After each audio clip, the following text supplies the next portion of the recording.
Good evening. I'd like to call to order the regular scheduled meeting of the Planning Commission for May 11th, 2022. The time is 5:33. Staff, if we could have a roll call. Commissioner Fonda Bernardi? Here.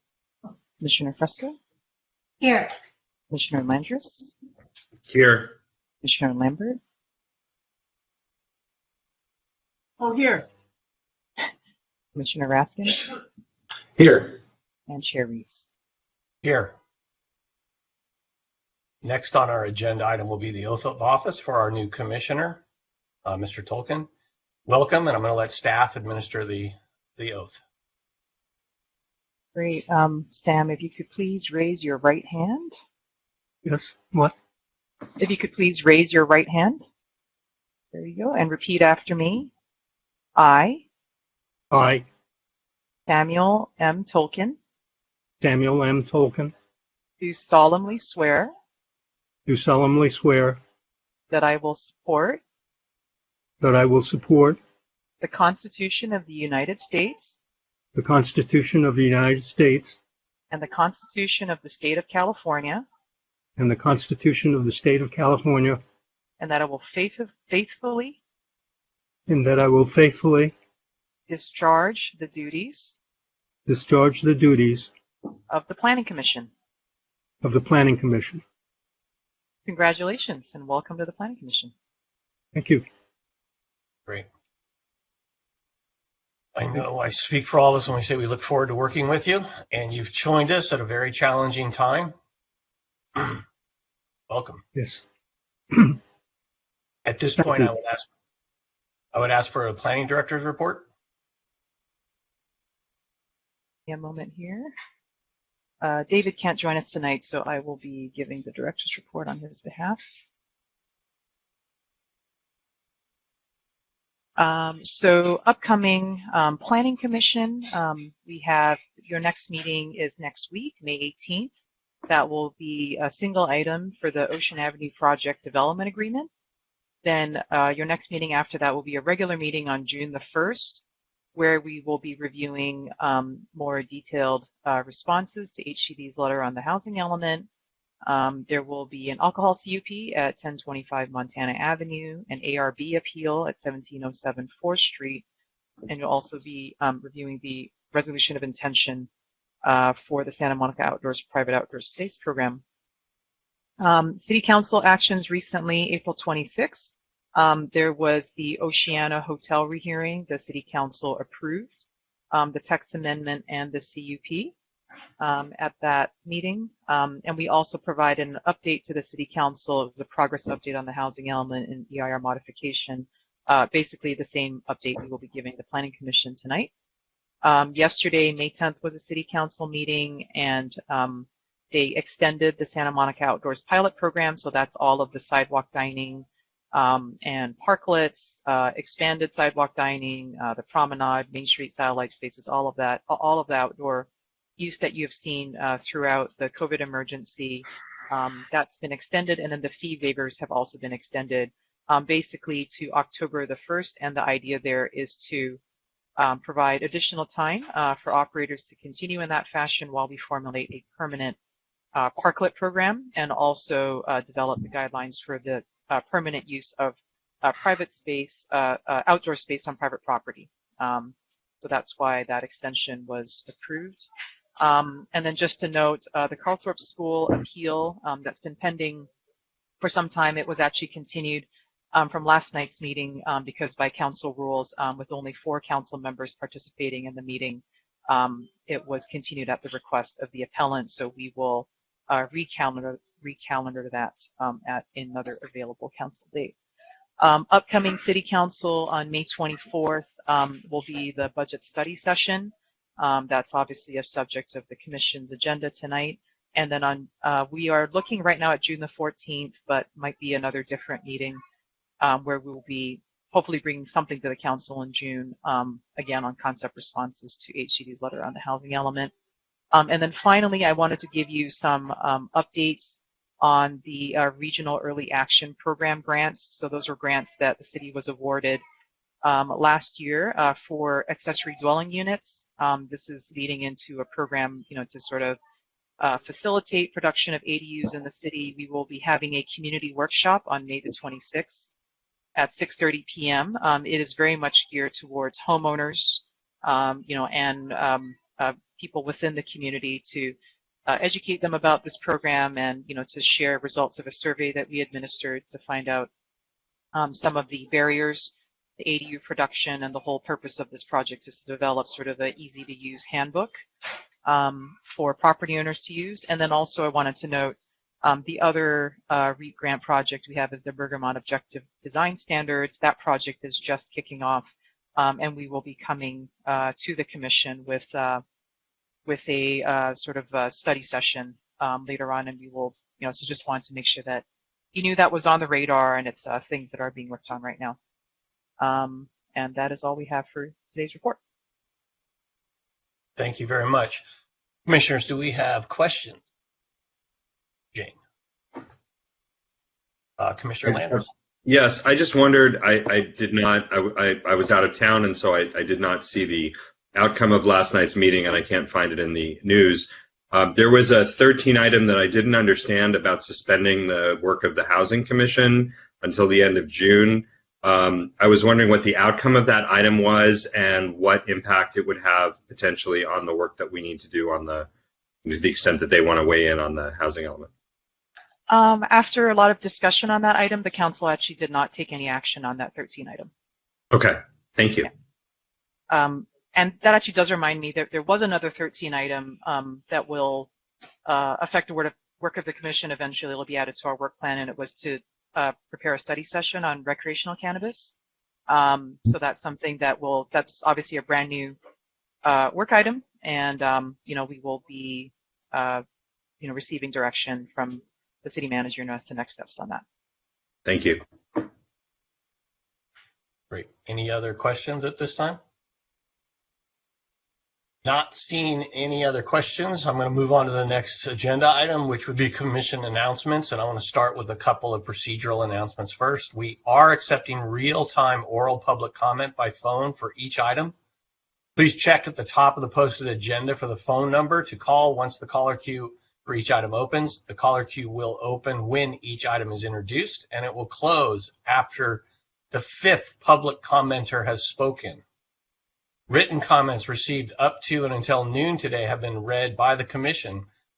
Comments received after 12 p.m. today will be considered part of the record proceedings, but not be posted online with the Planning Commission's agenda prior to the meetings. A related announcement with Blue Jeans, the moderator chat function in Blue Jeans is for technical assistance only with staff. It is not for public comment. The Commission cannot see the chat, and comments on that will not be forwarded to the commissioners or entered into the public record. So again, do not use the chat for anything other than technical questions. At this point, commissioners, I'd like to know if you have any announcements.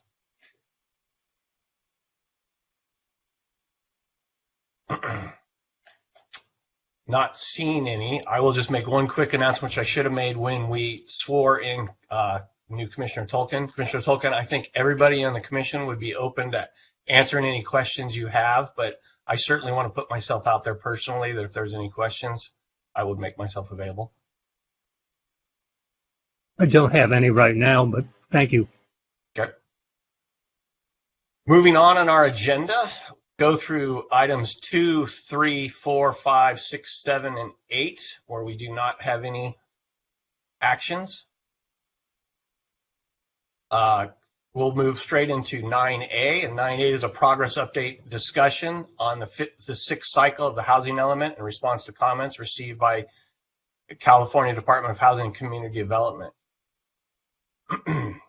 I would like to say that the caller queue is now open, and that I'd ask people to look at the number on the top of the agenda and call in and be prepared to speak after staff gives their presentation and Commission asks some questions. With that, if staff would want to take over. Great. Thank you. Good evening, Commissioner. Back here again. So I am just going to share my screen.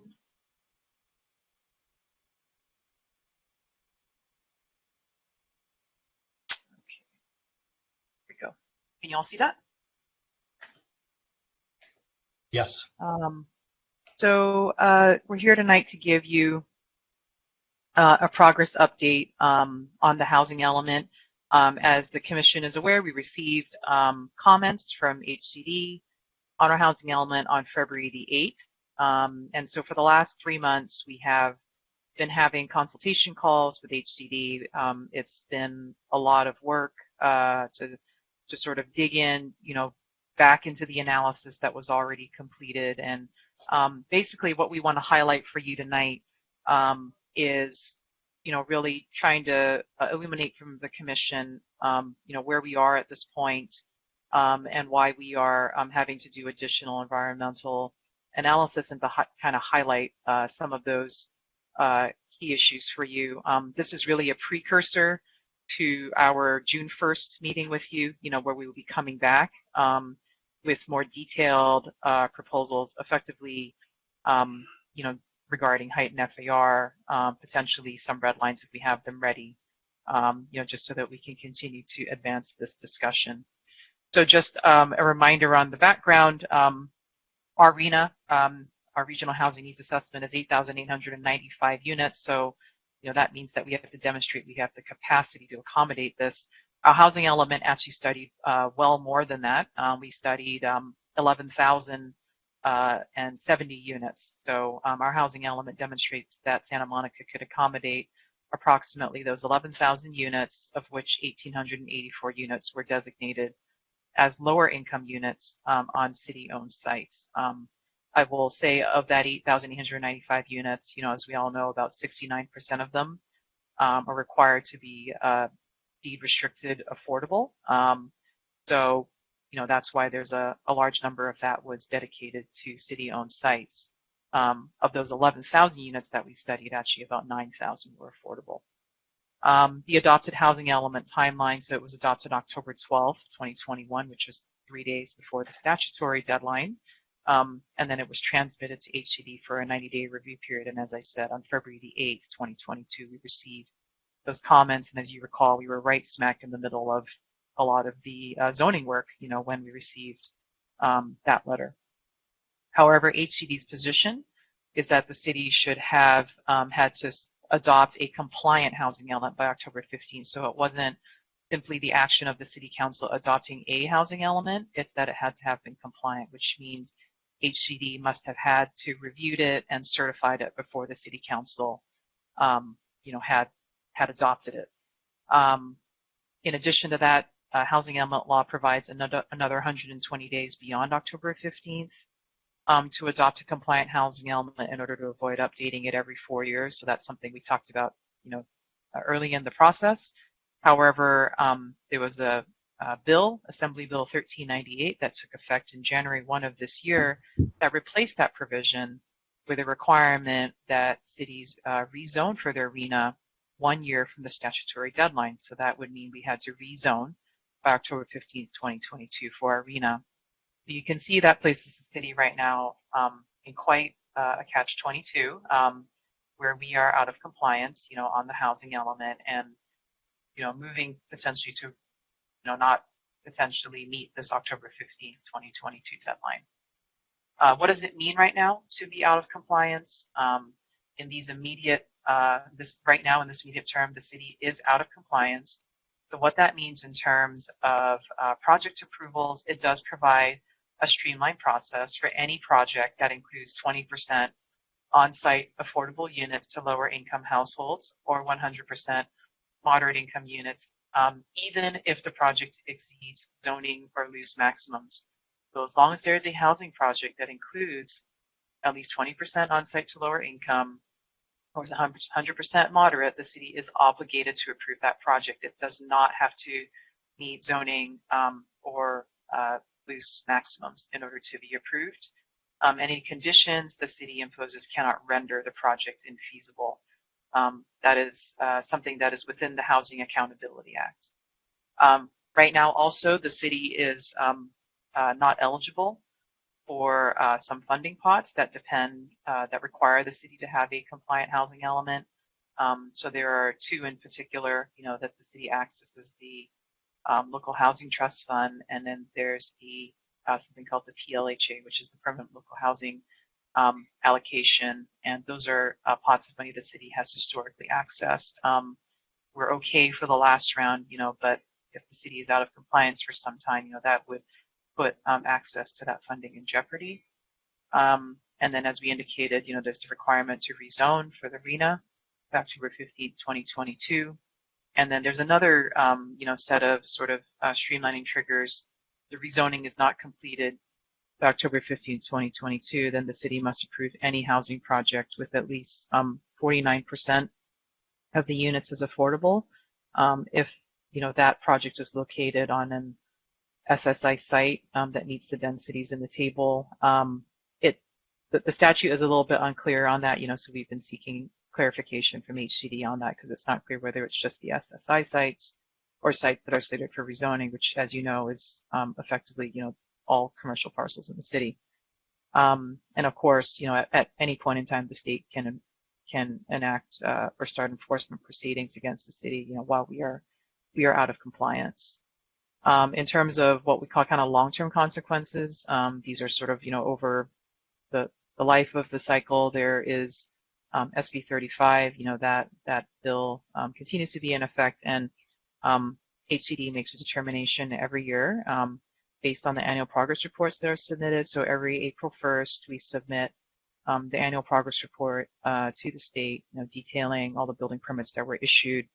And then, they compare that against your prorated RENA, and you can see there that there are sort of two triggers. If the above moderate RENA isn't met, then there's a streamlined process for projects with at least 10% affordability. If the lower income RENA isn't met, then there's a streamlined process for projects with at least 50% affordability.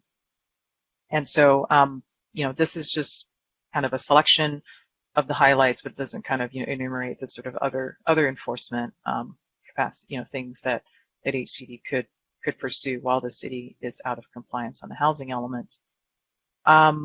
So as you heard me mention, since we've received the letter, it certainly took a moment to kind of review it and try and understand comments. And we've had several calls with HCD staff seeking clarification about the comments. And the discussions have generally covered, there's, a sort of slew of comments that I think we'll put more into like the kind of technical category, in terms of the calculations or the way data is displayed, or how it's presented, kind of, word choice, stuff like that, that we've been working with them on.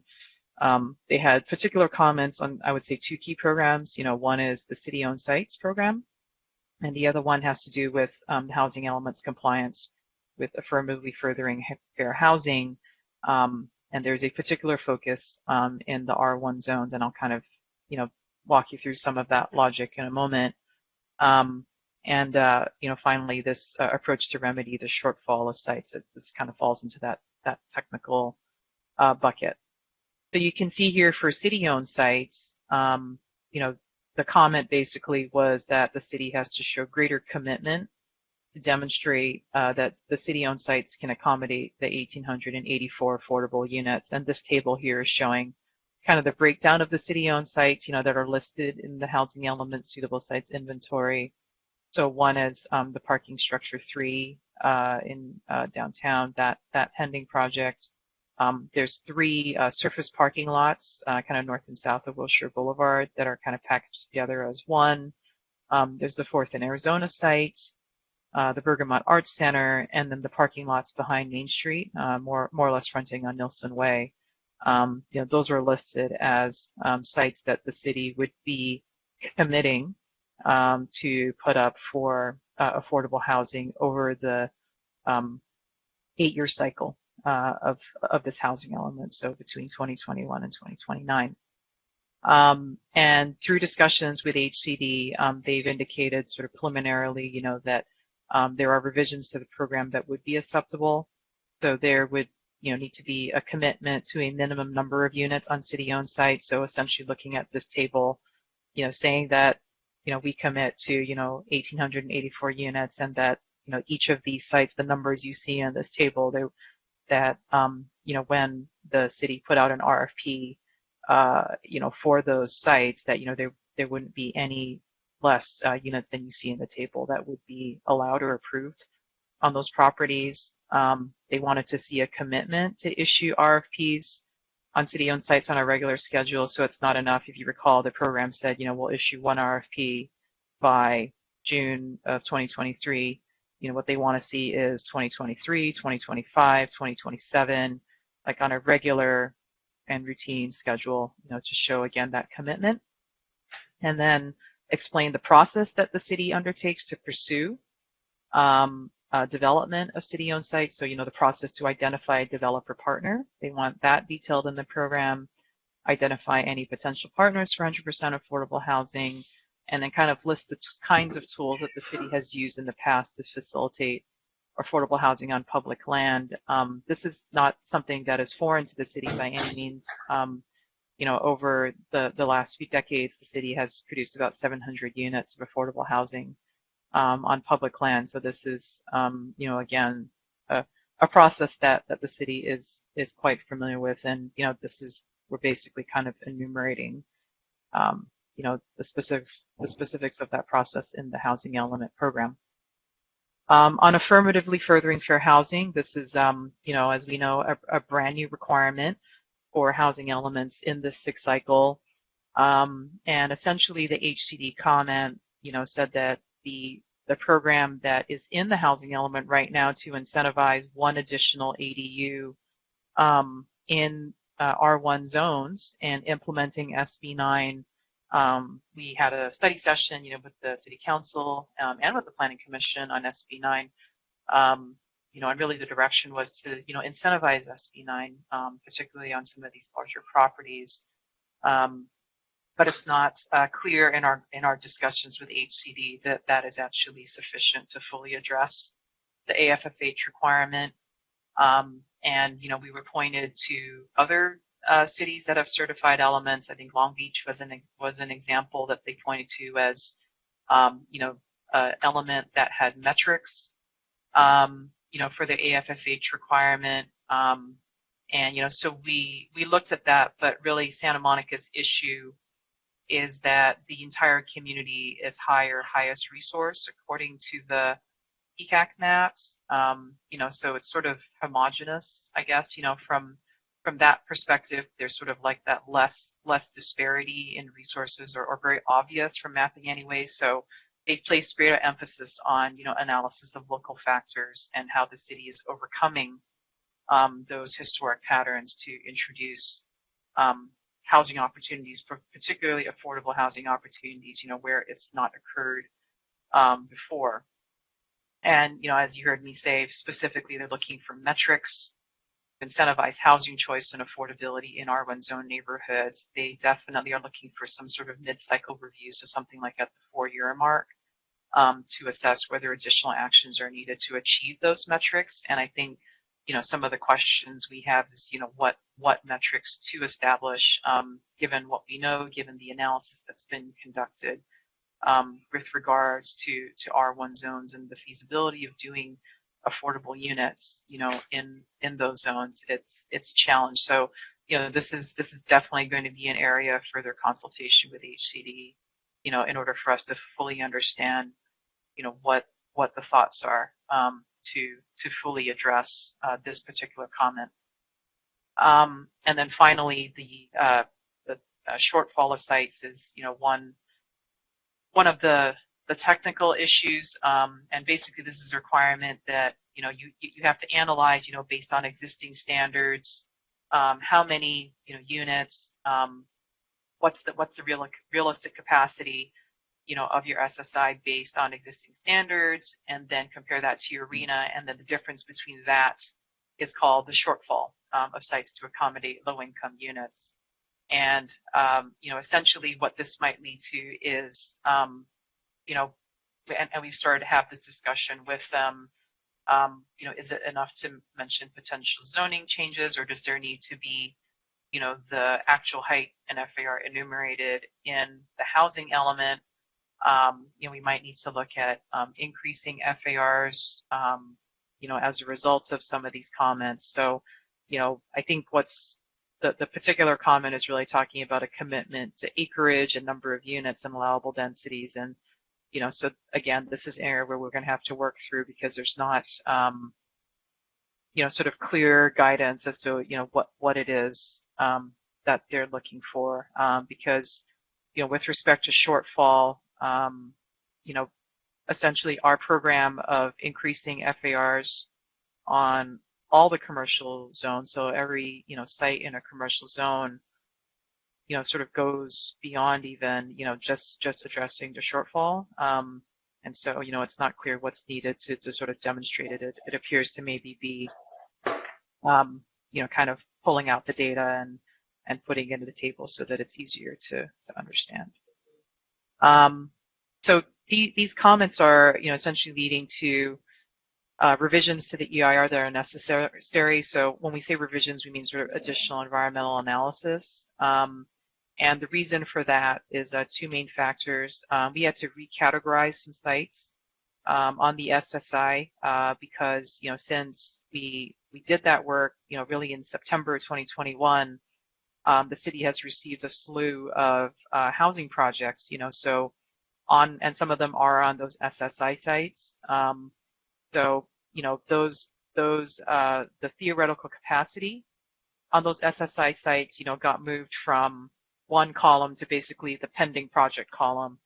So, just as an example, on the SSI before, we might have said, this particular site, because we had no application on it, right, it had a theoretical, realistic capacity of 80 units, we might have taken, indicated that, more than half of them were affordable units. Well, when the project, was actually submitted, it was for fewer inclusionary units. So, there was maybe a net loss of affordable units, on the SSI. So that needs to be made up, somewhere else.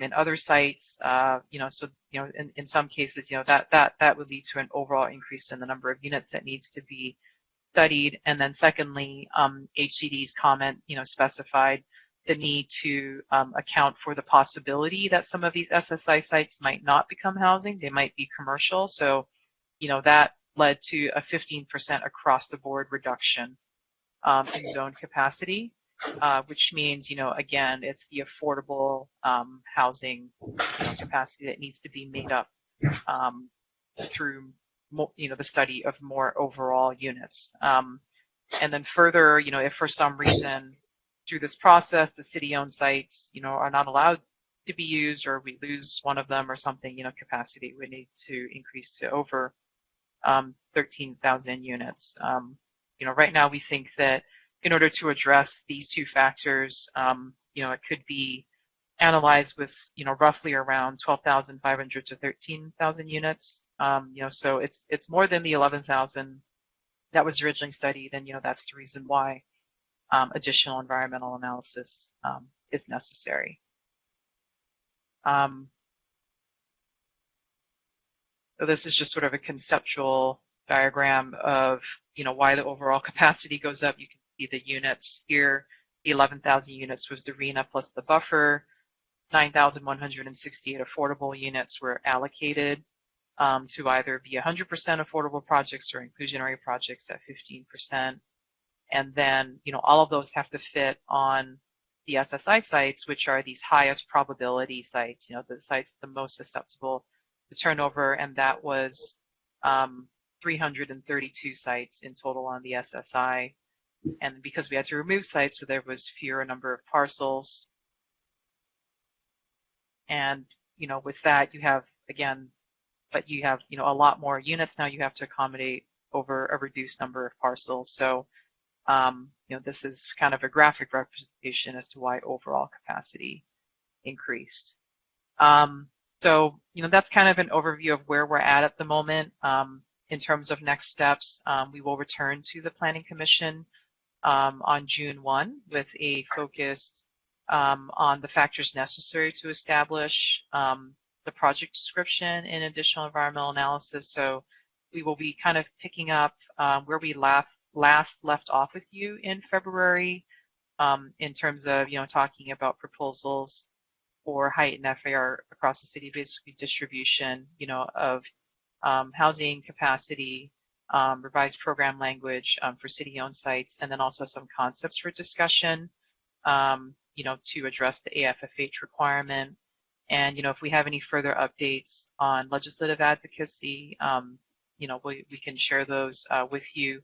At the April 26th meeting at the City Council, did authorize the city manager to submit a letter, which was sent to the state legislature, kind of supporting SCAG's request for an informational hearing, given the situation that so many SCAG cities are in right now. And then we also anticipate returning to council also in June, to seek that direction, again, primarily so that we can get going on the additional environmental analysis, because that's obviously, a major schedule driver in all of this, and our ability to, quickly get to an adopted housing element, and sort of get the policy piece wrapped up so that we can return back to the zoning work. So with that, I'm going to stop sharing my screen, and I'm happy to open the floor to any questions or comments from the commission. Commissioner Lambert. Thank you. And thank you, Jing and staff, for all you've done. I can only imagine what your lives are like right now. I really appreciate it. I have a couple questions about the staff report, and just some in general. You've whittled down, based on your conversations with HCD, what you think the outstanding issues are that we need to overcome to get certified. And I assume there's nothing more than what appears in the staff report. Is that correct? Even though their letter actually had other issues. Yeah, I think that we were trying to stay out of the weeds a bit, because I didn't, to sort of get into, the sort of like math exercise that happens behind the SSI was, is probably not the most, interesting thing to highlight, but, there's that stuff takes a lot of work. It's taken, weeks and weeks of work and staff time. So I think what we were trying to highlight to you is really the factors, the issues that are most germane to the overall increase in units, right? And kind of at least, help everybody understand, what's, because of that increase, right, that's leading us to doing additional environmental analysis. And those are sort of like, I think, the key programs that have been the subject of discussion. So we were just trying to highlight that, but it does not at all represent, all of the things that we've been working with them on. Now, I remember there were issues about development constraints and density bonus programs and other things in their letter. I'm assuming you're dealing with all that. You just didn't want to. Right, the constraints analysis. I mean, they had comments on the constraints analysis and things like that. So we have been working on that with them as well. Then I have some specific questions about the staff report on page 4, the chart of sanctions. Do I understand correctly, the first one, that basically is a by right approval process if someone comes in with a 20% affordability project of any magnitude, no matter where it is in the city? Yes. So someone could propose 10 units in R1, and if it's 20% affordable, which is highly unlikely, that we would have to approve it. Yes. Okay, and that's the case until we certify our housing element, right? Right. Until we are determined to be in compliance by right. I understand. Right. Okay. Right. And then the second one talks about somehow we have to amend the SSI to reflect the new upzoning, rezoning, what have you. Does that happen before we submit the new housing element, or is it after? How does that work? Well, the zoning work would follow. I mean, usually it's the policy that goes first, and then the upzoning that would follow, or any implementation that would follow. Obviously, as part of the work to understand the capacity, right, we have to have a discussion around height and FAR, because those numbers, go into the SSI table, right. And that's sort of what tells you, what's happening, which is kind of why we had to hit pause on the zoning work, because right now we had to figure out what the new target was, essentially, right? And I was just sort of feeling around in the dark. So that's, I think we've done that work now, and we think, we're somewhere in the ballpark of like 12,005 to 13,000 units. And then you talked to the city council, and I'm not sure if it's in the staff report or not, that HCD wants you to actually put metrics for accomplishment of various goals beyond the unit production. For example, what we're going to do for affirmative fair housing, we have to have metrics to show progress toward that. Is that correct? So, yeah, like when we've had discussions around affirmatively furthering fair housing, what has been emphasized is that it's not simply about just meeting the RHNA. It's sort of a broader goal, you know, because and it's almost like, you know, because we've done the analysis to show, you know, to illuminate the issues in the housing element, and so what they're looking for is, you know, what actions the city is taking to overcome. No, I understand all that. I guess my question is, will those metrics go into the annual performance report or not? Yes, they are. They're looking for metrics to be added to the programs. Yeah. Beyond unit count.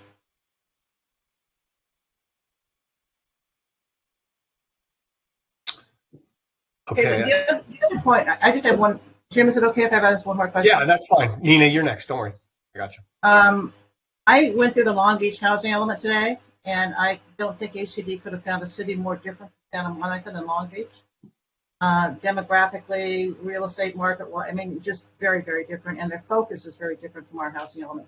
So my question is, have you looked, and particularly Appendix F has their metrics for affirmatively, whatever it is, fair housing, and they're very vague. And do you think we could do something like that for us and get away with it basically at HCD?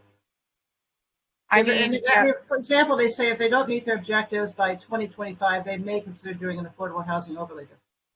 Yeah. So they pointed us to Long Beach's housing element, and we did look at those metrics, you know, and we looked at their zoning, we compared it, and I think, you know, some of the big differences were that Long Beach's high opportunity areas, they're not all in R1 zones. They are, you know, they have, you know, if you want to call it an advantage in that regard, right?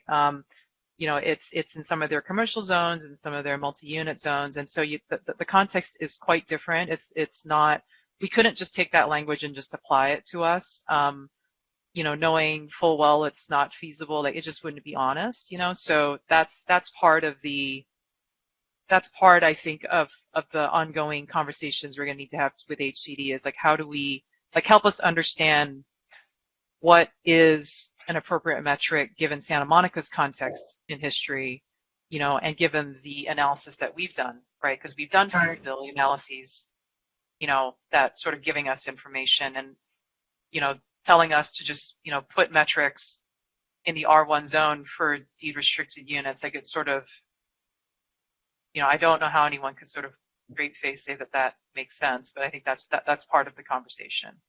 The other thing, and one more question. The other thing is they interchange the use of high opportunity and high resource, which I don't think HCD acknowledged. I've never understood what high opportunity means versus high resource, because they should be the same thing.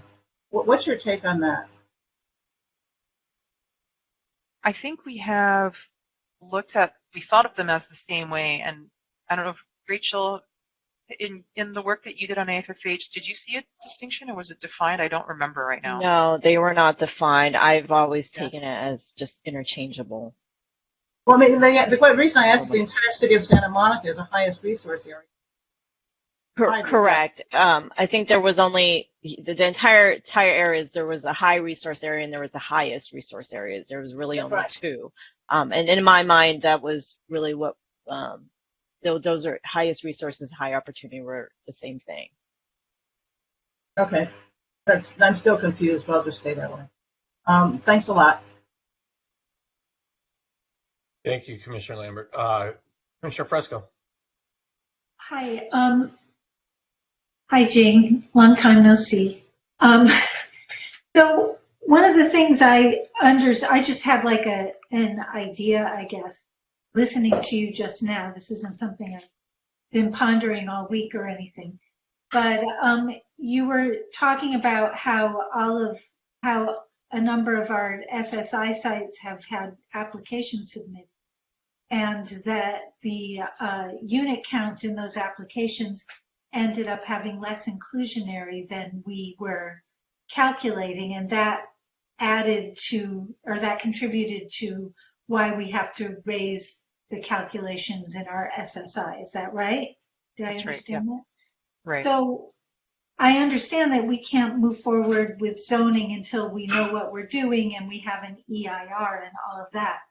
But we've been having so many lengthy conversations about increasing our inclusionary housing requirements. And what if we did just that piece preemptively while we're doing this other stuff, so that we can demonstrate that at least that piece of what we're saying we could get out of our SSI is accurate? So the reason that we can't just deal with our affordable housing production program just in a vacuum is because, as you recall, the FARs that we've been talking about through this process have been derived from our desired inclusionary, right? So, whether we wanted it to be 10% or 15% or 20% or whatever it was, right?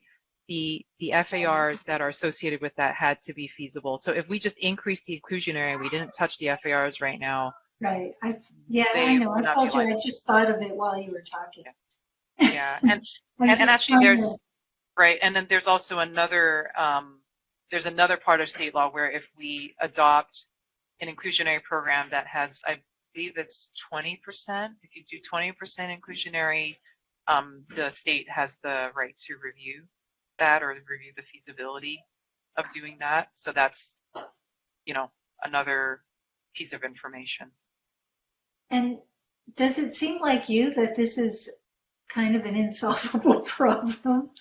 I mean, it just seems like this is so fraught with contradictions and unclarity. I mean, the path forward is really murky from here, and I'm wondering if you see it that way also. We've been working with these comments and doing the work for the last 3 months, and there is, I think, we've developed some better understanding, and when we come back to you on June 1st, I think we'll share some of that work in sort of like a proposal on how we could move forward. So it's certainly, I would be lying if I didn't say it's been a frustrating process for sure. Trying to sort this out. But we'll get there. I think it's just kind of having to do a lot of iterations of things. Okay. I guess those were that was just all I had. Thank you. Wasn't much. Thank you, Commissioner Fresco. The next hand up I saw is Commissioner Landris. Thank you, Chair, and welcome, Commissioner Tolkien. Looking forward to working with you. So I, I really only have two questions because we've talked about this a little bit offline, and I will say that I think the most productive conversation we can be having is the one that's with some proposals that we could actually grapple with. So one question, and I want to try to limit my substantive remarks, which I won't make. One question is on the first, as you know, Commissioner Lambert, Commissioner Fresco, and I submitted a long letter with some suggestions about how we could meet some of HCD's concerns. So will you be able to give us feedback on the first as to which, if any, of those suggestions are actually relevant and salient for the work forward? I think I would certainly appreciate knowing what was workable and what was not. Yeah. And then the second question is, can you comment on any pending or current litigation that may be affecting Santa Monica's progress on the housing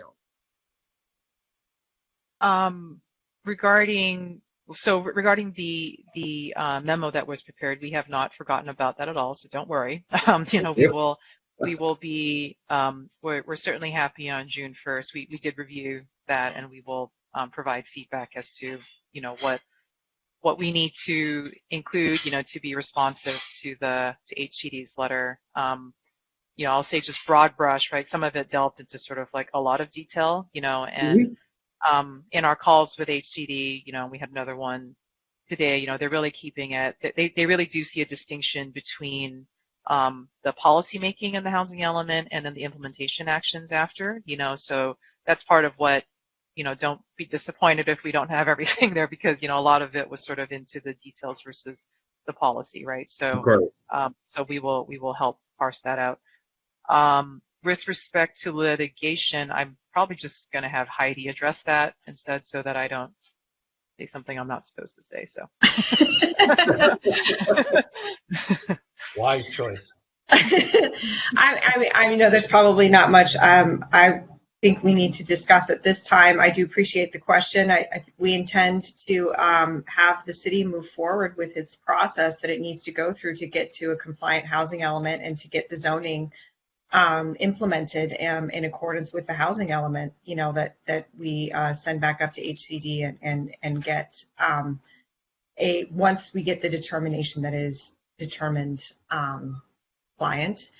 So I think that's kind of, our position is that we should be moving forward with the policy discussions as we have started as soon as we got the letter from HCD in February, right? So what do we do next? How do we get into compliance? So. Okay, so there's no impact on what we do from any. Not at this time, no. Thank you. Appreciate it.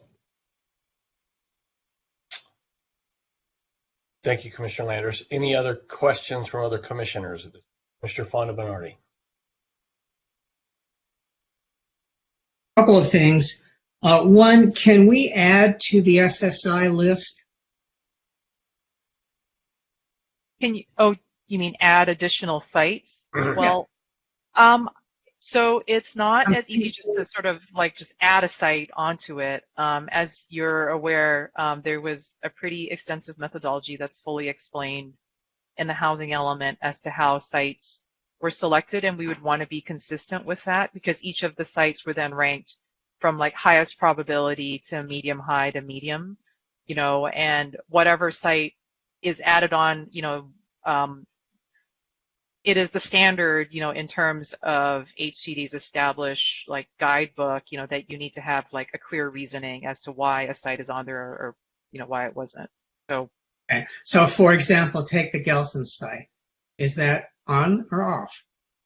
So if there is a pending project on a site, it is within the SSI, within the pending or approved projects category. So what I'm saying, because that project was not in our SSI day one, somehow didn't meet the criteria, but now it does, or now it is. Yeah. So yeah, if it wasn't before, again, it's the SSI is not a crystal ball of every possible thing. It doesn't mean it's guaranteed something will happen there. It's through a reasonable set of assumptions and analysis, right? These are the highest probability. So if between what we did is, from the time we last did that work in September to now, we did add on, pending projects. So they are part of the SSI, in that category of pending projects. And Rachel, please feel free to add more if you like. Yeah, what we will be bringing for revisions in terms of the housing element for readoption or certification will have the new list of pending projects, pending and approved projects. So we are tracking those. They are being added, but again, at some point we need to freeze the SSI because if we constantly add on new sites, it'll be a never-ending cycle for us. So, but we anticipate that when we do submit, a revised housing element to HCD, it will include things like the Gelson's project and other pending and approved projects. So how many sites do we have now in the SSI, approximately? I can't recall at the top of my head, but it was somewhere in the realm of 200. Okay. And that I should clarify that those are actually parcels, and so. Because it seems to me that one of the problems, since historically we've had 2/3 of the projects that are happening on non-SSI sites, maybe our criteria are too strict. That maybe what we're doing, we're tying our hands behind our back and then trying to figure out why we can't do anything because we're looking at it through such a small lens. It would be to our advantage to increase the number of SSI sites, to use Well, more liberal criteria? Understandably, yes, it's not a crystal ball. We can't predict everything, but we are being questioned at the moment by HCD of just the factors that we are using. And so, I would be hesitant on throwing in more sites and factors unless they're justified. And so HCD has pretty much said to us that we need to provide evidence to support the use of the factors that are in the SSI. And so the reason why Gelson's, for example, was not included in the SSI was because it had undergone significant improvements in the last 5 years. And for example, that was a factor of why that particular site was not included in SSI. And so it's things that, if we are adding on or removing sites, it needs to be supported by substantial evidence. Okay. Now, are we going to be subjected to, as I understand it, every year a progress report? Am I understanding that correctly? That's a requirement, has been a requirement for a very long time. Yeah. Okay. It's an annual progress report. Okay, so we know that on let's see, when is it? When is the progress report due? I'm sorry, it's in July? April 1st. Okay. On April 1st, we will fail because we have not produced 750 affordable units. I mean, our prorated share for the first year.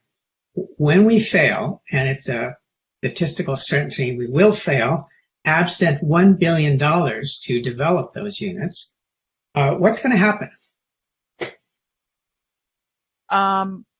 Really, it's the only compliance issue that kicks in is at the SB 35 determination. Which, walk me through that. What does that mean in that? Right. So I will go back to the slide here. If I can share my screen.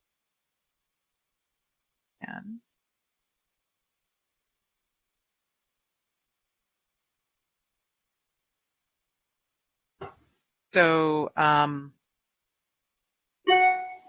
you can see here that the SB 35 determination is based on the APR that's been submitted. That's the annual progress report.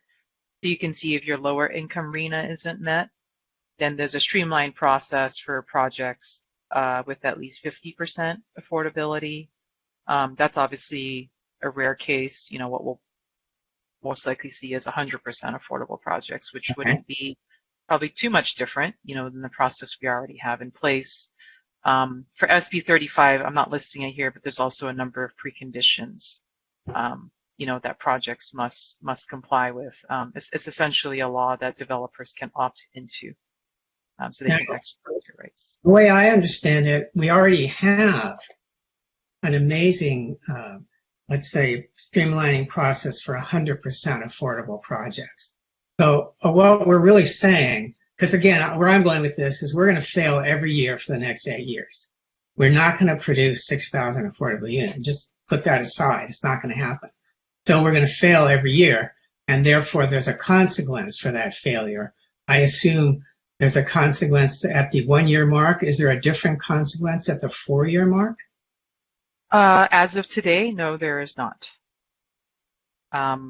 We just report each year, each year on April 1st, the city's progress. So what you have to do is report.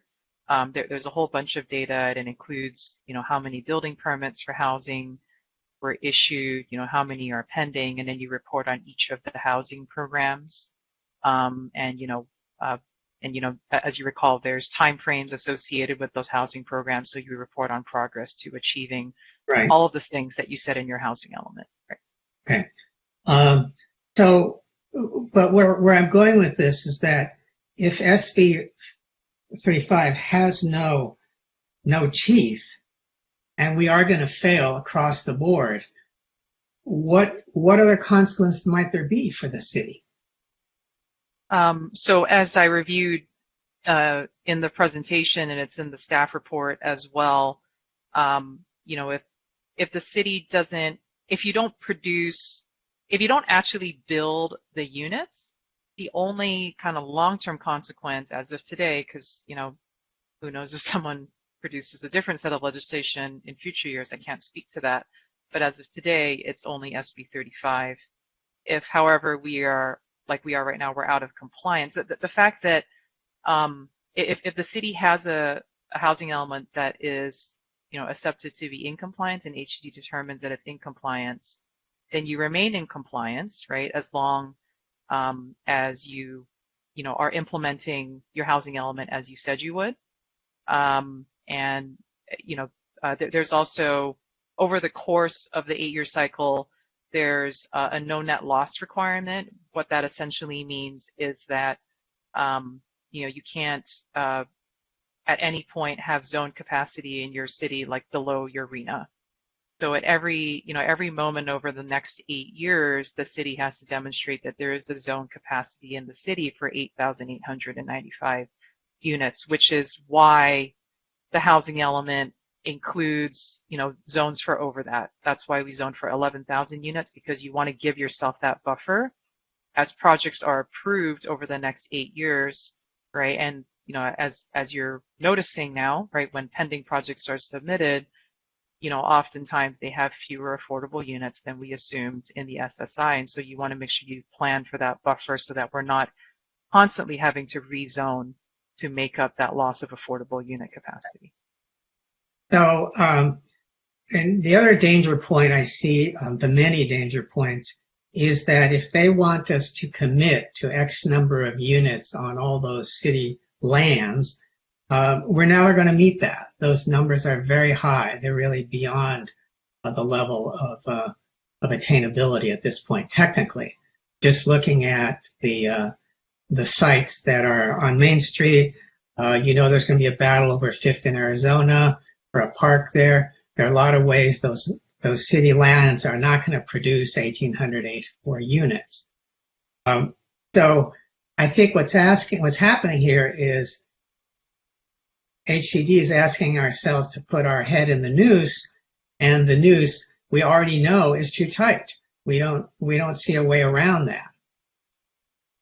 So we're always going to be essentially giving up zoning control, like Housing Accountability Act. Right now, like Commissioner Lambert said, someone could put a 10-unit building anywhere they goddamn well please, and no one could stop them. And that's going to be the way it's going to be for the next 8 years, because we will never be in compliance because they're unattainable goals. So essentially what's happened in a short way, simplified, our zoning code now looks like this. It's basically a blank sheet of paper. That's what it looks like. There are no constraints there. And if you look at even the way it describes the Housing Accountability Act, it says conditions cannot render the project unfeasible. Well, right now we've taken off all the conditions. There are no conditions. There are just simply no conditions. It's like our zoning code has become a joke as being influenced by this.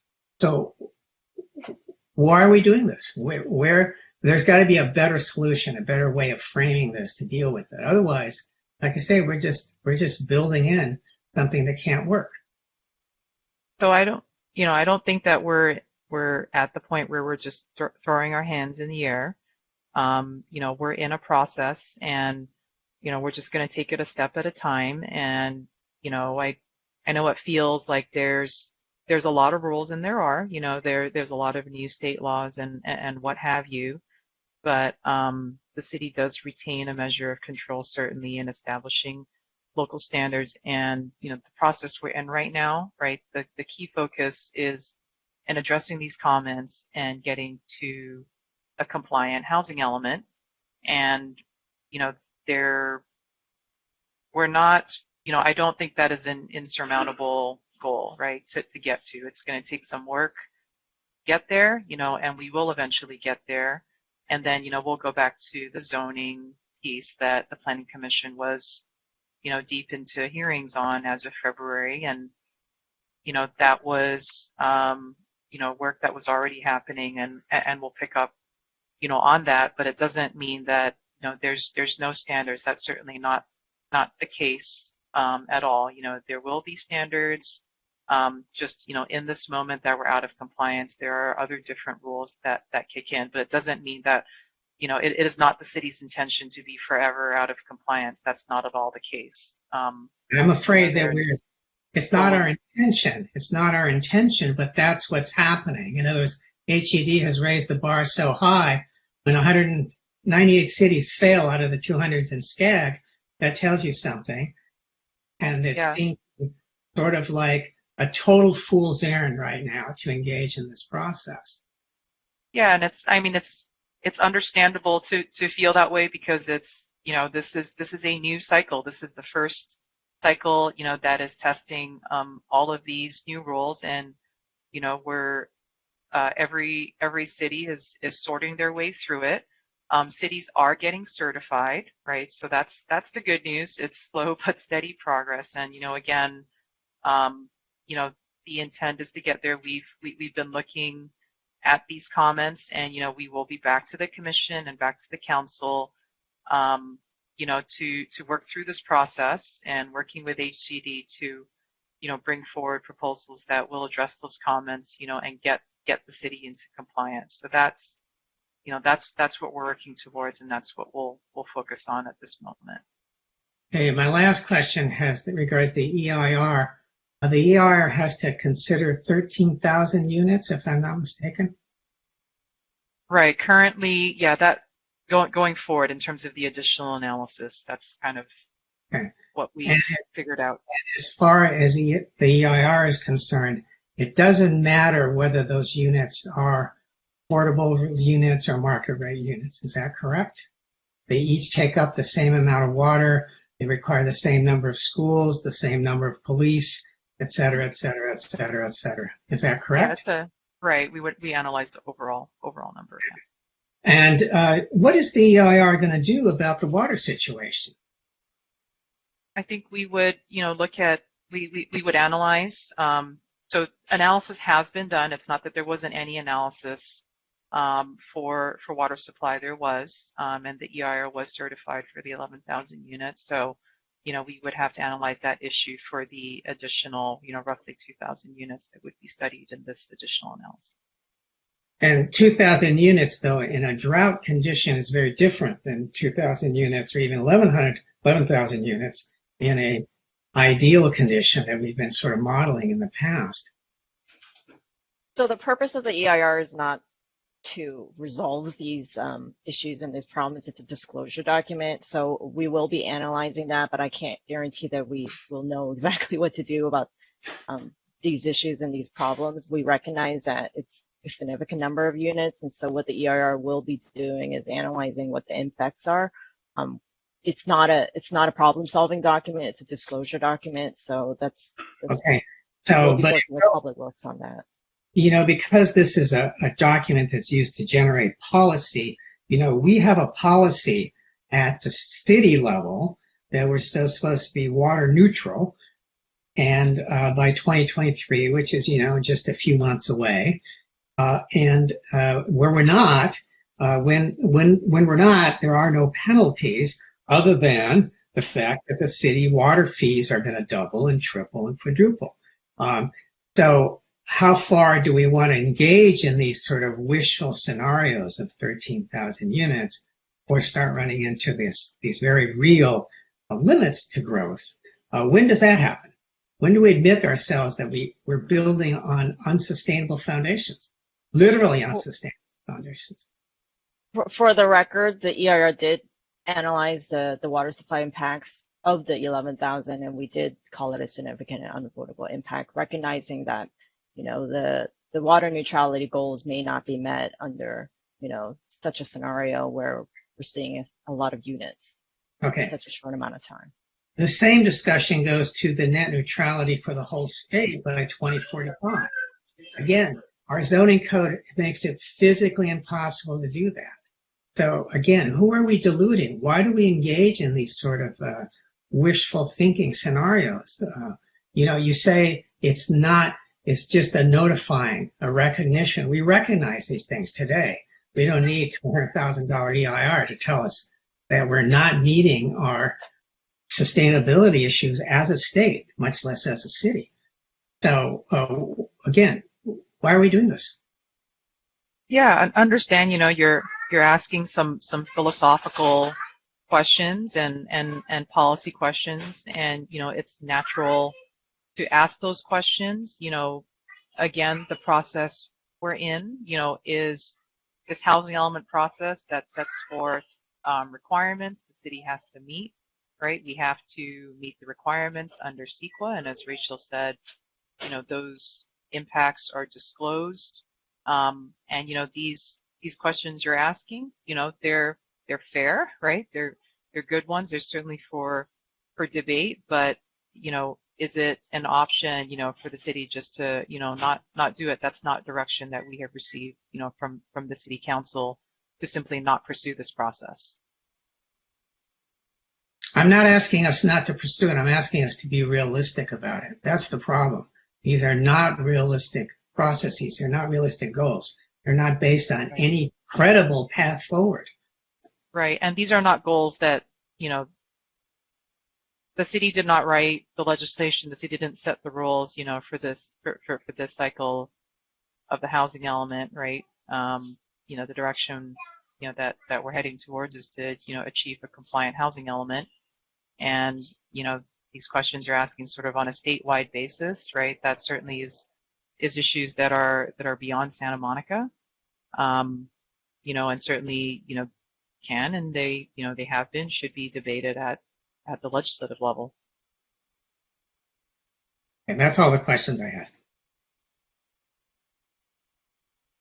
Great. Other commission questions? I'm going to jump. Okay, Commissioner Raskin, go ahead.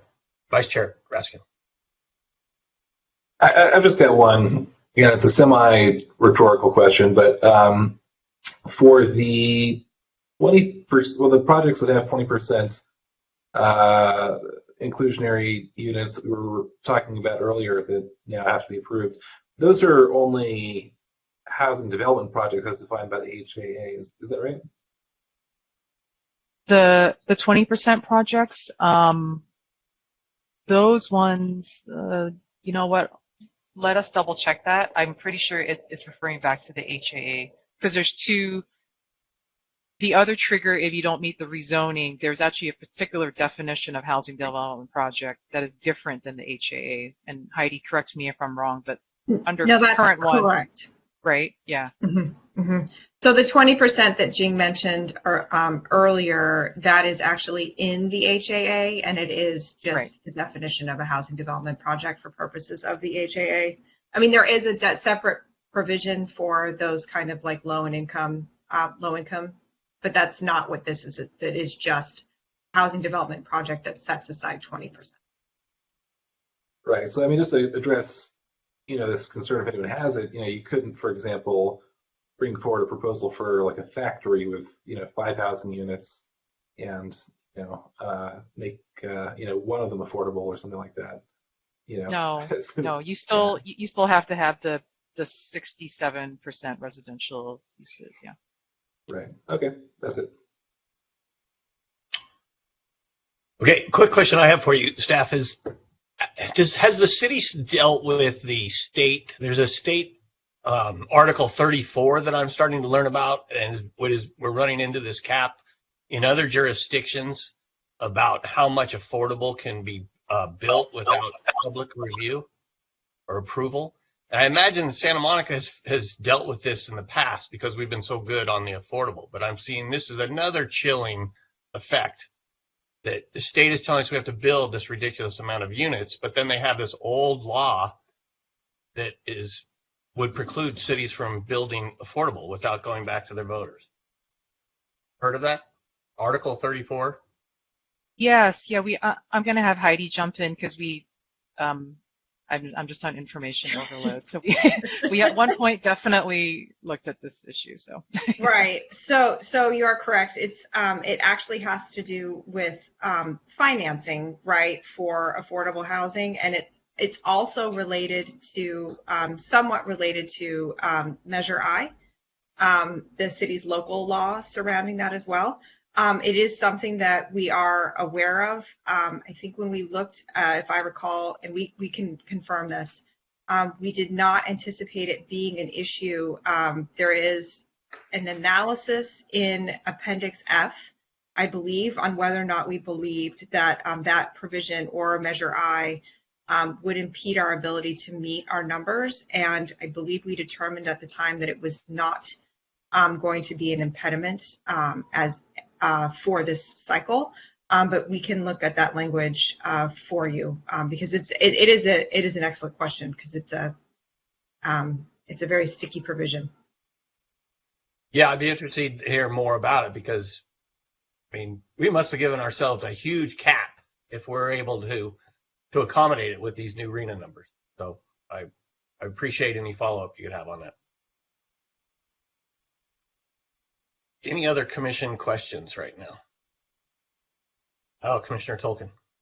Yeah, I'm just getting up to speed on all of this, but I have a question about the EIR. Every time we adjust the number of units, you have to rewrite the EIR. Every time we adjust the units, so it's something that we review. You know, if it's like one unit, you know, like is it sort of the question is really like, does it create, you know, sort of new, you know, previously undisclosed impacts, you know, and there's sort of a progression that we go through in CEQA, you know, to determine like, is additional analysis necessary, or, you know, did the prior analysis sort of, you know, account, you know, generally like for that increase. So, you know, it just depends on the scale of it, and, you know, whatever that increase is, you know, we would have to look at it in terms of the analysis that was run from, you know, for example, like from traffic, from utilities, you know, all of that stuff, right, to see, you know, was it previously analyzed? That's just generally speaking. I'm sort of oversimplifying it. That's. Well, there's got to be something in there about having a stable project description too. So if your numbers go up, correct, your project description is not stable. Okay. Any other questions, Commissioner Tolkien? Okay.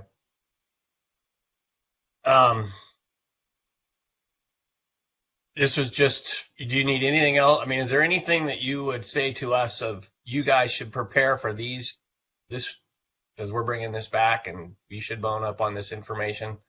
I mean, how can we be effective? Hold on just a second, Sean. I'll get to you in just a second.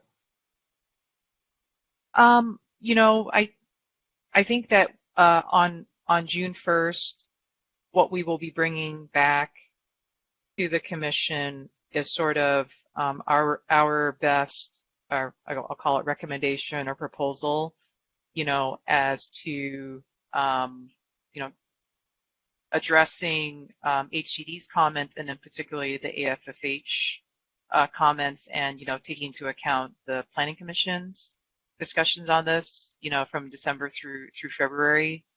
You know, we had a lot of discussion, you know, about it, and, you know, I think we want to return to you guys and present to you kind of the progression, you know, as to how this has evolved over time, and, you know, where we think we can land on it. And again, the focus in June is really to get us to that stable EIR project description, because that's really important, you know, for us to sort of like hit go on that analysis. So, you know, you can expect that in terms of a proposal for distribution and heightened FAR. We will share with you the particular red lines on the city-owned sites, because we feel like we got to a decent place with HCD on that. And then I'm hoping, you know, that this will be an ongoing, I think, discussion on the AFFH piece and R1, and, you know, kind of how we deal with it, if, you know, at a micro level within Santa Monica's borders, and that's probably going to be quite enough. And of course, as we indicated, we will provide feedback regarding the memo as to, you know, where all of the suggestions, you know, will land in this timeline. Because again, right now the focus is on the policy piece, on getting to a compliant housing element. So all of the details on zoning and things like that, you know, we won't be jumping right into that at this moment. Okay. Commissioner Landers. I was just going to ask if we could, I don't know if we have any public comment and if we can run the public comment clock. Yep. That's the next item there, I think. Okay, so let's open the public comment. Do we have any commenters at this point? And or do we have to start that 1 minute? We don't have anyone in line. I'd like to share the slide if I can to show the public, anyone watching. Please do.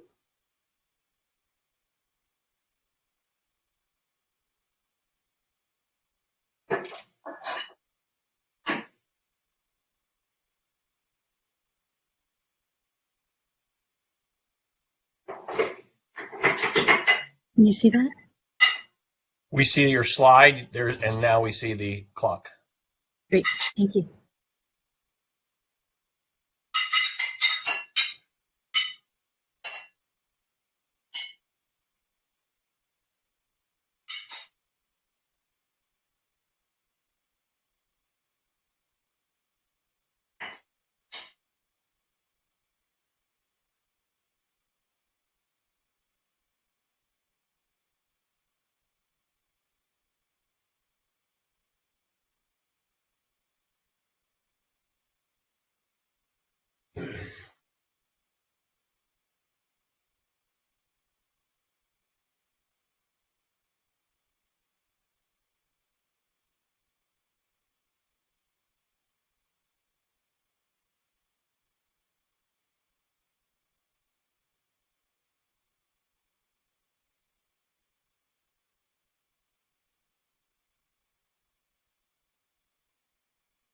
Okay.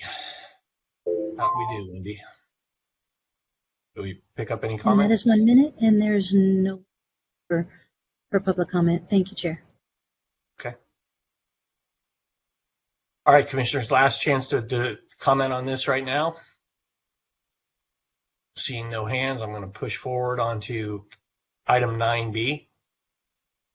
Item 9B is discussion of Planning Commission priorities for the fiscal year 2022-2023 budget with possible appointment of a commissioner or commissioners to submit written comments on behalf of or speak to the City Council regarding such priorities.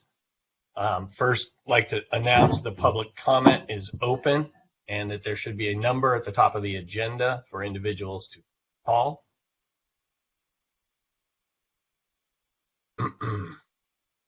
And then to jump into that discussion, and staff, is there any presentation you want to make, or is this purely for us to discuss priorities? This was an agenda item I think the commission requested. I should share with you that in terms of staffing, what we are moving forward with is the conversion of, there were limited term positions that were restored to support our permitting functions. So there was, within city planning, there's an assistant planner, and then there were 2 positions in building and safety that were also limited term. And so our proposal for this budget is to remove that limited term designation from those positions so they would become permanent in order to support continuity of staffing. And that's all I think David wanted me to share with you on that. Are there, before we start a discussion, let me ask, are there specific work programs outside of this housing element where we'd get any more staff that you guys that are lacking staff that you see are critical? I think that we are certainly interested in restoration of a position to lead the local coastal program update. We don't have a body to do that at the moment. That's kind of next on the list, in addition to it's basically a lot of the policy work, and as you heard me mention last night, they've added recreational cannabis to the list. I mean, all these things are unstaffed, to the extension there's interest in private tree ordinance or, the landmarks ordinance update. I mean, all these things, they take time. And, currently the focus necessarily, is dealing with the huge volume of development review, that we have. So, that's where a lot of the focus is. And, we need, staffing resources devoted to that. So, certainly. development review, potentially LCP, but what in the housing element, how many more bodies would make your life easier moving that forward? Well, we lost. I mean, we've gotten positions restored. I think what we're missing now is it was the loss of a senior planner. Sort of pre-pandemic. That would have led some of these efforts. And I think we've been trying to identify things as priorities have arisen. Right now, our ability to take on more than I kind of say 1.5 strategic planning things at a time is really kind of at our capacity, given all of the volumes that are going. No specific body amount, but just more bodies, less assignments. Right, and there was also in addition to the senior planner, we had a historic preservation officer role that was kind of an active recruitment. When that was also cut as well, and that would have freed up some of the capacity for staff to do other things. So there's sort of those were the roles that were lost as part of the budget cuts. Okay, great. Thank you. Commissioner Landers, I saw first, Fresco, and then Fonda Bernardi. Thank you. Chair, I would like to, I'm just going to get us going. I don't know if we have public comment pending, but I would like to, I guess, make a motion that we endorse the planning division's budget requests, and that we add our request that the city continue to fully fund both remote and in-person public comment through for the indefinite future. We know that I know that the city council has actually made that request of the city manager to and the finance director to try to identify funding, and I think we should lend our support to that. I also would add our endorsement of the department's. I would tend to phrase it as a general endorsement of the department's efforts to rebuild following the loss of positions in March of 2020, and starting with, as I think Jane laid it out, the local coastal program, development review permits, and the recruitment of a preservation planner. So that would be my motion. Seconded. Okay, I had a second by Lambert, I believe. But can I? Mario seconded it. Mario. Seconded it. Yeah. Okay, Mario. Let's discuss. So, first of all, let's go to Commissioner Fresco. She was the next one in line. First, what I wanted to know is a couple of years ago, we had a bunch of planning commission meetings where staff provided us with a laundry list of all the things that they've been directed to do by council, and all of the plans that we had pending, the Pico neighborhood plan, the Memorial Park plan, just all kinds of stuff that were all interesting and important. And I find it kind of random to prioritize what we want council to spend money on. Well, not random, but how relevant are those things, and why does the local coastal plan come first? I mean, I remember at the time it was the Pico neighborhood plan that I think was at the top of the list. And, are we looking, does it matter? Are we trying to do the same things? We have a lot of change on council. Are we trying to do different things now? What are we trying to fund? Yeah, so I was just putting forth that as an example. I wasn't meaning to say that was, the only priority, because, there are many things that are not happening, right now throughout the city organization. And, the purpose of this budget discussion, is the opportunity for council to prioritize, to indicate what the priorities are based on, where budget is directed, whether it be towards dollars or staffing resources and the like. And, there is needs across the organization, and we haven't had a conversation, and you may be remembering prior kind of direction, that the council had about sort of like planning priorities, and there was a list and they kind of ordered them. We've not had that sort of a conversation with the city council just specifically about community development. That's not been, something that's been done. I think again, given the priorities across the organization, and the city is, although the city certainly is still recovering, from the impacts of COVID. So, it's not to say that every single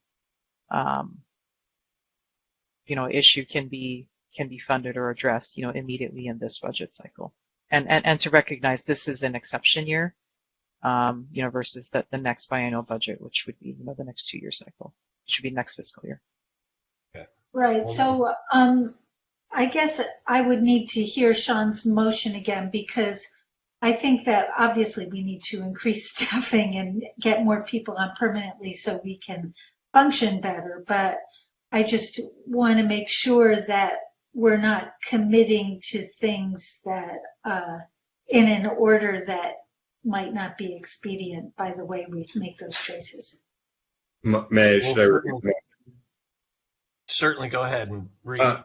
The motion briefly was to support the Planning Division's budget requests, to add our request for remote public comment alongside in-person public comment, and to support the division's efforts to rebuild the department post March 20th with in the order that Jing mentioned, but those are examples, right? Local coastal program development reviews and preservation planning. Those are examples of the department's desire to rebuild. They're not our stating an order.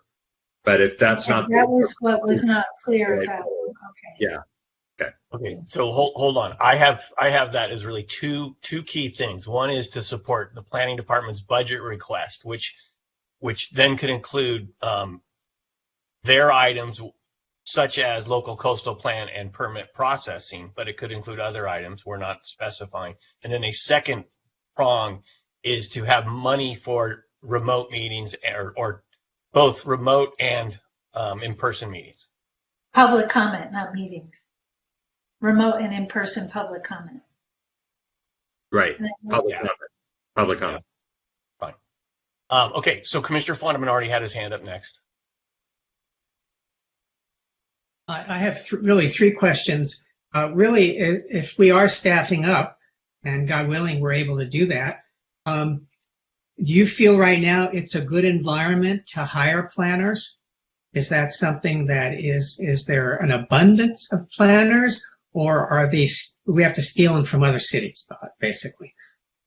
Yeah. So, What's the environment? First of all, there's no guarantee that we'll be able to add any positions other than, the limited term designation. So I don't want that to be misunderstood, but certainly appreciate the Commission's supports in our efforts to do that. In terms of recruiting, I will say, this has been the hardest recruiting environment I've ever seen. It's a highly competitive environment. In past years, we're getting some incredible candidates in these recruitments, but they also have a lot of choices. And I think, we are not the only city experiencing that. Our HR department has indicated that's the case, across any, public or private sector, people have a lot of choices. And so there's a lot of talent out there in the marketplace. I want to note that there's also tremendous talent within the city organization as well, and so a big part of this is also providing those opportunities. Okay. Second question, is the fees that are paid the entire support of the department? In other words, the department lives on the fees it collects. Maybe there's a lag, but it doesn't split its costs with any other department. It gets to collect all of its fees and keep it for its own benefit, if you will. You mean like in terms of application fees and the like? Yeah, application fees, permit fees, all things that go in. Yeah, no, that's not really how it works. It's not like it's self-funding. Fees that are collected go into the general fund. Okay. So it's not that. So they're not really earmarked, basically. They go into the No. general fund and then they get redistributed. And this is all leading up to the ramp up. If we are going to have to process, even though we're saying these are ministerial approvals and we're streamlined, it, what it really means is we're going to have to still process a huge amount of projects with a very limited staff if we're promising 9,000 units over the next 8 years. And so when we start sucking up more, let's say, of the city's staff budget for our personal planning needs, or let's say plan check needs, is the money going to be there? In other words, are the fees going to commensurate to the size of the task? The fee increases. Presumably there's going to be a fee increase because of all these projects. Is it going to cover the expense of all the staff to process these projects? Yeah. So we do conduct fee studies every 2 years or 4 years. Could be, I don't remember. I mean, we just did one. So basically, we conduct a fee study, and the fees that are in the city's fee schedule reflect cost recovery for staff time. Work on that. So, very recently adopted fee schedule just last year reflects staff time. It does reflect. It takes into account, this ministerial process, for housing projects. If you look at the fee schedule, it does, acknowledge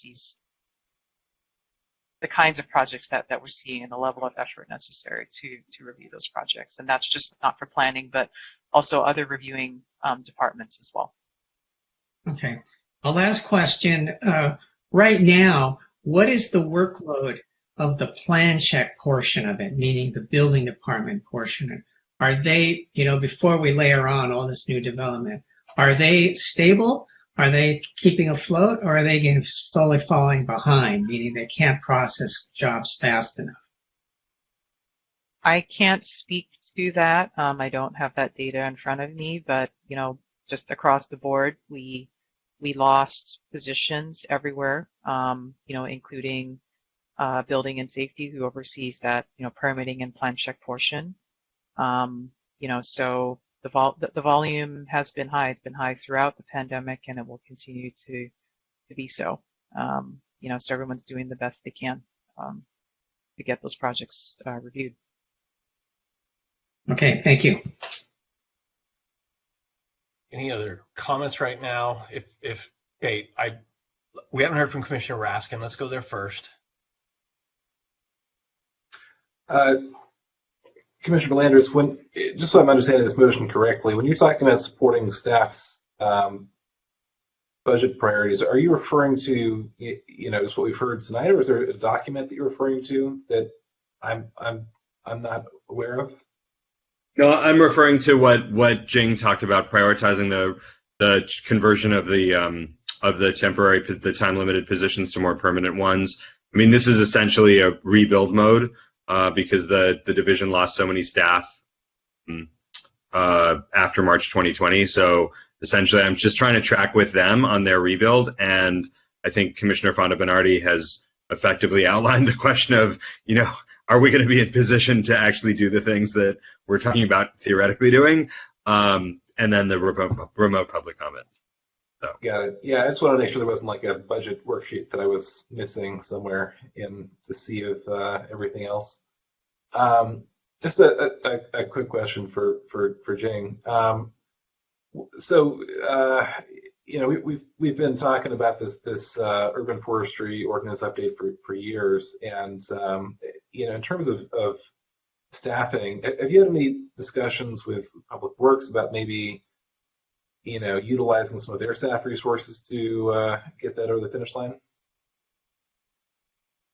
To be honest, Commissioner Raskin, we've been so busy. Public Works is extremely busy as well. So no, we haven't. There has been no opportunity to even have conversations of that nature. Again, we're just trying to deal with the work in front of us right now. Yeah.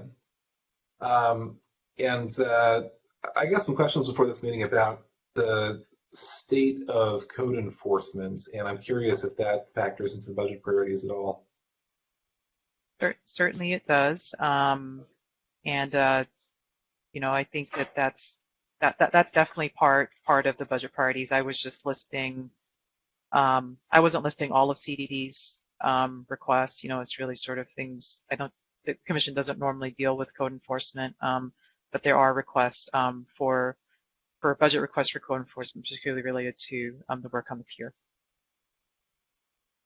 Sounds good. And if you talk to coastal staff at all about any of their grants for jurisdictions that don't have finalized certified LCPs? Yes, so the work that we had done on the LCP previously before we sort of hit the reset button a little bit, it actually was all grant funded. Yeah, and so yeah. Are those grants still there, or we have expended them at this point, but yes, they are available. I haven't looked recently because we had to shift focus away from that, and part of the issue is we don't have the capacity to sort of come back to that at this moment. We were hoping to have been done with the housing element by now, but here we are, not done with it yet. So until we can, we're really in a position where we're not able to be tackling multiple major plans at once. We simply don't have the capacity to be doing that. Yeah, I'm sure it's the vicious cycle too of being short-staffed and not being able to put time in for grant applications, which is definitely a vicious cycle. But right. Anyhow, that's all the questions I got. Commissioner Lambert, are you still with us? Don't see her in the meeting now. Don't either. If she comes back, we'll. Wendy, do we have any public comment before we vote, or before we go on with our discussion? We don't have any public comment yet. Would you like me to share the slide now? Yeah, I'd like to do that before we move forward.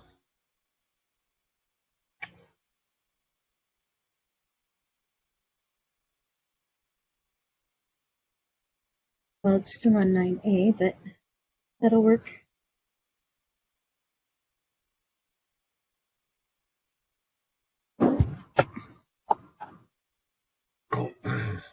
Wendy, we're not seeing your screen yet. I'm coming right back to you. Okay. Thank you. Just wanted to set it up first.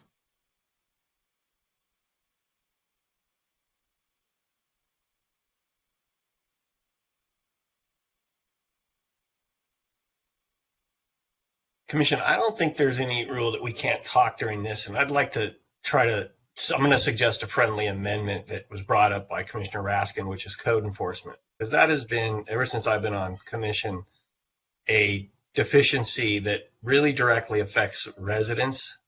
And to the extent we can try to find some money for that, it seems like that would be a good use of funds. So I mean, I'd be supportive of that. What's the actual amendment? To add a third, right now we have kind of two big buckets. One is the department's budget priorities. The remote meetings is the second one, and now add a third one to fund code enforcement. Sure. Mario, you good with that? Yes, I am. Maybe Commissioner Reese, you could elaborate the part of the code enforcement that you feel has been historically weak or is an ongoing problem above and beyond the normal, let's say, code hassles, construction noise and all that. I think it's just other particular things you're looking at that are kind of vital right now. I'm not looking at anything in specifics. It's more of a general where if the community has a concern that they get a response to that as quickly as possible. And even if it is, we've researched this and we don't see a problem, they're compliant with whatever conditions. I think it's just a matter of public, of being responsive to the public as much as possible. And it could hit any number of issues in our city, from any of our conditional use projects to construction. Okay. I'm okay with that. Yeah. Did we get anybody for public comment?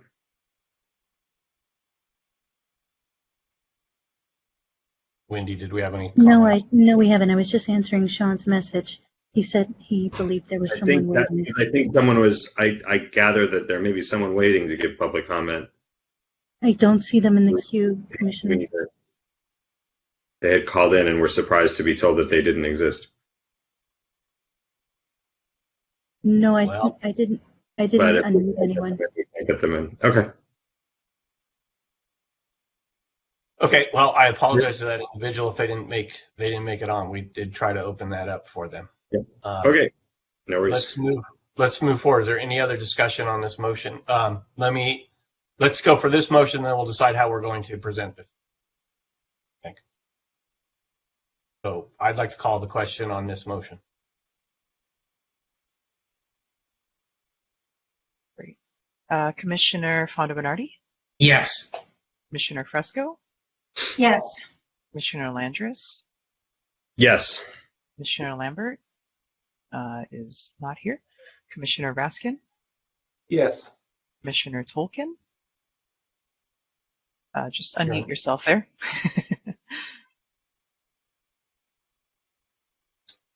There you go. And Chair Reese. Yes. So in terms of delivery, I would volunteer to draft a letter and let Vice Chair Raskin wordsmith it with me, and then send that to the council if that's appropriate with the commission. Within your remit. So. Okay. Colleagues, I apologize. I need to jump off, so I'm going to say good night to everyone. I believe we don't have to. Yeah. Good night. You're good. You're good. Thank you. Thanks. Jing, what's the timeline on this? When is this budget issue going back to council? I'm sorry, we saw that earlier and I lost track. You're muted.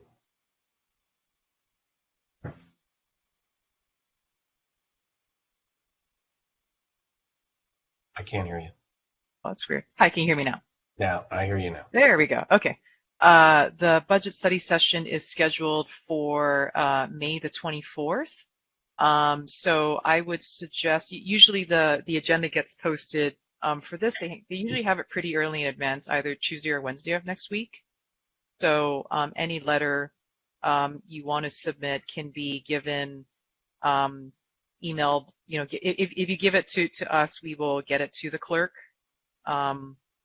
You know, once that agenda is posted, and it'll be added as part of the public comment. Great. Okay. Yeah. Great. Vice Chair, I will reach out to you, but plan on seeing a draft from me by Saturday morning. Sounds good.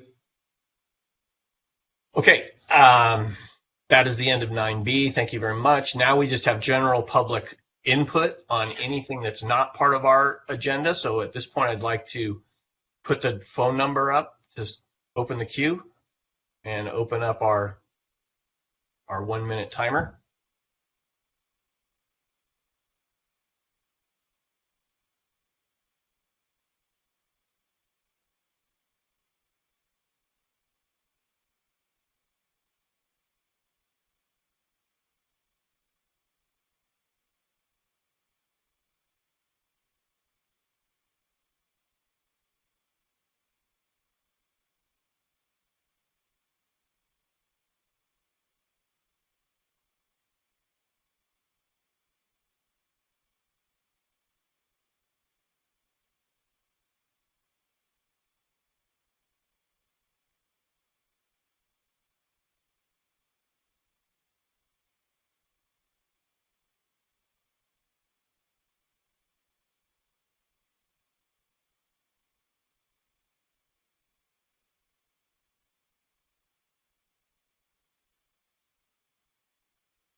Okay. Great. And I don't see any callers in queue, so we are good to go. Fantastic. All right. With that, I will adjourn the meeting and thank everybody for their time tonight. And once again, welcome our new member, and we'll see you all again Thank you. We'll see you all again next Wednesday night. Goodbye.